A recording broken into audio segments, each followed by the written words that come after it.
চৈতন্য মহাপ্রভু পিতার উদ্দেশ্যে পিণ্ডদান করবেন বলে গয়াতে গিয়েছিলেন।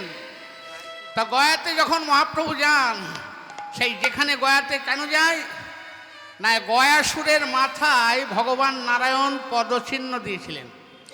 গয়াসুরের মাথায় ভগবান নারায়ণ চরণ দিয়েছিলেন, সেই চরণের চিহ্ন এখনো বর্তমান আছে। সেখানকার ব্রাহ্মণরা যখন বলছেন যে দেখুন আপনারা, এই যে শ্রীকৃষ্ণের চরণ চিহ্ন এখনো পর্যন্ত পড়ে আছে, এই চরণ চিহ্নের জ্যোতি দেখুন, কোটি কোটি ব্রহ্মাণ্ডে এই জ্যোতির সমান হবে না। এই চরণ চিহ্ন যে একবার দর্শন করে হরিবল, তার আর কোনো জ্বালা থাকে না, ত্রিতাব জ্বালা নির্বাপিত হয়ে যায় যদি কেউ একবার ভগবানের এই চরণ চিহ্ন দর্শন করেন। হ্যাঁ, যখন ব্রাহ্মণরা সেই চরণ চিহ্নের বর্ণনা করছে, মহাপ্রভু সেখানে দাঁড়িয়ে আছেন। দেখেছেন, মহাপ্রভু দাঁড়িয়ে থাকতে থাকতে স্তম্ভিত হয়ে গেছে। কিছুক্ষণ পরে মহাপ্রভু থরথর করে কাঁপছেন, কাঁপতে কাঁপতে নয়নের কোণ দিয়ে জল পড়ছে। কিছুক্ষণ পরে দেখা গেল নাসিকার এই কোণা দিয়ে আবার নয়নের জল পড়ছে। কিছুক্ষণ পরে দেখা গেল নয়নের মধ্যে দিয়ে জল পড়ছে। সেই জল বদনে আর ধরছে না, বদন থেকে বক্ষে, বক্ষ থেকে চরণে, চরণ থেকে সেই জল গড়িয়ে গড়িয়ে সেই জায়গাটা জলময় হয়ে গেছে। মহাপ্রভু থরথর করে কাঁপছে, ঠোঁট দুটো থরথর করে কাঁপছে। সেখানে যারা বসে আছে কারো সাহস হচ্ছে না মহাপ্রভুর একটু হাত দেয়।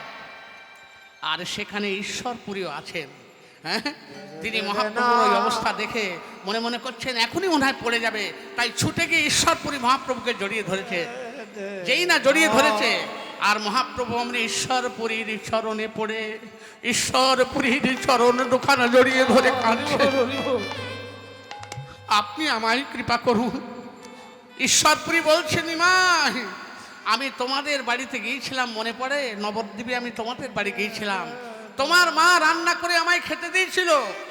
যেদিন আমি তোমায় নবদ্বীপে প্রথম দেখেছি, সেদিনই আমি আমার মনোমন্দিরে তোমাকে প্রতিষ্ঠা করেছি। নিমাই আর কেউ না জানুক, আমি জানি তুমি কে। তুমি মানুষ নও, তুমি কেন আমার চরণে হাত দিলে? তুমি মানুষ নও, তুমি সাক্ষাৎ নারায়ণ। ঈশ্বরপুরী বলছেন, ঠিক তার কয়েকদিন পরে গয়াধামে ঈশ্বরপুরের কাছে মহাপ্রভু দীক্ষা নিলেন। আর দীক্ষা নেওয়ার পর মহাপ্রভুর আর ঘরে থাকবার মতো মন হলো না। সবসময় হা কৃষ্ণ কথা প্রাণনাথ, যিনি স্বয়ং ঈশ্বর, সেই ঈশ্বরপুরীর কর্ণমূলে, সেই গৌরহরির কর্ণমূলে ঈশ্বরপুরী মন্ত্র দান করেছিলেন। এই ঈশ্বরপুরী কে জানেন? মাধবেন্দ্রপুরীর শিষ্য হচ্ছে ঈশ্বরপুরী, আর ঈশ্বরপুরীর শিষ্য হচ্ছে মহাপ্রভু। হরিবল হরিবল নাকি? মাধবেন্দ্রপুরীর শিষ্য হচ্ছে আমার শান্তিপুরের পুরন্দর অদ্বৈত আচার্য, তিনি মাধবেন্দ্র। রাধারানী যেমন বাল্যকালে, কি বাবা, মেয়েরা পুতুল খেলে না, ছেলেরা ঘর বানায়, পুতুল খেলে, মাটির ঘর, হ্যাঁ পুতুল খেলছে। হ্যাঁ, হরিবল হরিবল। মাটির থালা, মাটির গ্লাস, মাটির নাড়ু, সব দিয়ে নিরজনে বসে বসে পুতুল খেলছে। রাধারানী যেমন বাল্যলীলা বয়সে, বাল্যকালে তিনি পুতুল খেলেছিলেন, সেই রাধারানীর ভাবে ভাবিত হয়েছেন। গৌরহরি নিজেকে কৃষ্ণ ভাবছেন, সেই ব্রজভাবে ভাবিত হয়েছে, তাই না? ভগবান গৌরহরি তিনি ব্রজ থেকে কলিযুগে গৌর হয়ে আসবার কারণ হচ্ছে দুটি। একটি হচ্ছে অন্তরঙ্গ কারণ, একটি হচ্ছে বহিরঙ্গ কারণ। অন্তরঙ্গ কারণটি কি না, ব্রজের রস আস্বাদন করা। রাধারানী যেমনভাবে গোবিন্দকে ভেবেছিলেন তেমনভাবে ভাবা, যেমনভাবে গোবিন্দকে সেবা করেছিলেন তেমনভাবে সেবা করা। যেমনভাবে রাধারানী কৃষ্ণ বিরহে কেঁদেছিলেন, কিরকম? যুগায়িতং নিমিষেন চক্ষুষা প্রবিষয়িতং, যুগায়িতং নিমিষেন চক্ষুষা প্রবিষয়িতং, শূন্যায়িতং জগৎ সর্বং গোবিন্দ বিরহ নমে। এক তিল গোবিন্দের অদর্শনে বর্ষাকালীন ঋতুর ন্যায় রাধারানীর নয়ন দিয়ে অবিরত প্রেমবারি বিগলিত হলো। কই কৃষ্ণ কোথা, কৃষ্ণ দেখা দাও বলে রাধারানী যেমন করে কাঁদতেন, কাঁদিতে আজ রাধা ভাবে ভাবিত গৌর হরি, তেমনি ভাবে তিনি দিবান শ্রীকৃষ্ণ বলে কাঁদছেন। কৃষ্ণ বলে কাঁদিছে, কৃষ্ণ দেখা দাও,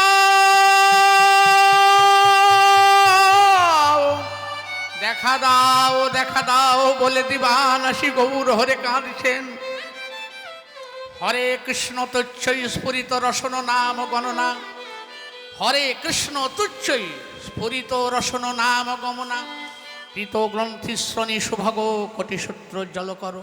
আহা, ঝাড়িখণ্ডের পথ দিয়ে মহাপ্রভু যাচ্ছেন, কেমন জানেন হরিবল? কোথায় পা দিচ্ছেন জানেন না, চরণটা কোথায় যে পড়ছে তিনি নিজে জানেন না। কৃষ্ণ বিরহে পাগল হয়ে গেছেন, ঊর্ধ্ব নয়ন হা কৃষ্ণ বলতে বলতে ছুটছেন। কখনো বা দুটি বাহু তুলে হরি বল হরি বল, হরে কৃষ্ণ তুচ্ছ উচ্চ স্বরে হরিনাম করছেন। আর কি হ্যাঁ, স্ফুরিত রসন নাম গণনা, কোটিতে মাজায় যে কার আছে, ডোর আছে, সেখানে নামের সংখ্যা গিরো দিয়ে দিয়ে হিসাব রাখছেন। হরিবহল আর নয়ন দিয়ে অবিরত জল পড়ছে। আহা হা, চরণটা কোথায় ফেলছেন তিনি নিজেও জানেন না। আর রূপ গোস্বামীপাদ বৃন্দাবনে বসে বসে তিনি বলছেন, হ্যাঁ হ্যাঁ, হে গৌর হরি আমার তুমি কবে আমায় দেখা দেবে? হে গৌর হরি তোমার ওই কাঁদা বদনটি আমি কবে দেখতে পাবো? কবে দেখতে পাবো? তোমার ওই হরি বলা বদনটি কবে আমি দেখতে পাবো? না জানি আর কবে দেখতে পাবো। একবার কৃপা করে তুমি নিজ মূর্তি প্রকাশ করে আমার নয়নের গোচরীভূত হও, গোচরীভূত হও। হে গৌর হরি, আহা হা, কি রূপের মানুষ! হরিবল হরিবল। তাই গৌর হরি পুতুল লইয়া গোরা নিরজনে বসি, নিরজনে বসি, আনন্দে করয়ে খেলা মোর গোরা শশী, মোর গোরা শশী।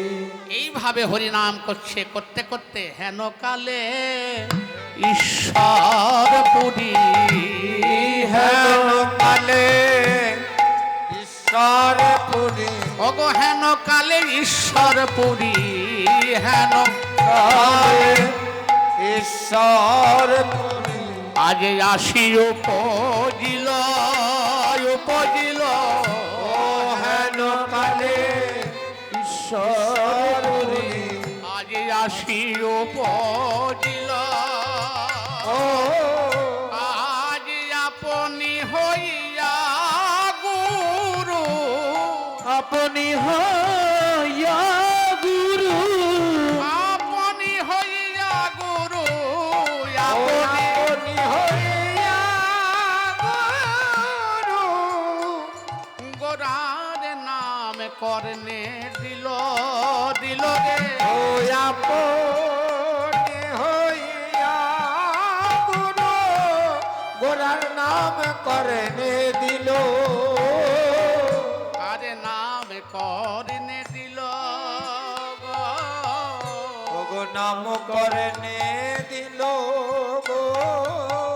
হরি নাম দিল, হরি নাম দিল, মন্ত্র প্রদানিল, টুকরা দিল, মন্ত্র প্রদানিল, হরি নাম প্রদানিল। বলি ঈশ্বরের কর্ণমূলে মন্ত্র প্রদানিল, ওগো ঈশ্বরের কর্ণমূলে, ঈশ্বর পুরী গুরু হয়ে ঈশ্বরের তাই গুরু হলো। ঈশ্বরের কর্ণমূলে, ঈশ্বরপুরী রূপ হয়ে, ঈশ্বরের কর্ণমূলে, ঈশ্বরপুরী রূপ হয়ে, ঈশ্বরের কর্ণমূলে ঈশ্বর পুরী গুরু হয়ে নাম প্রদান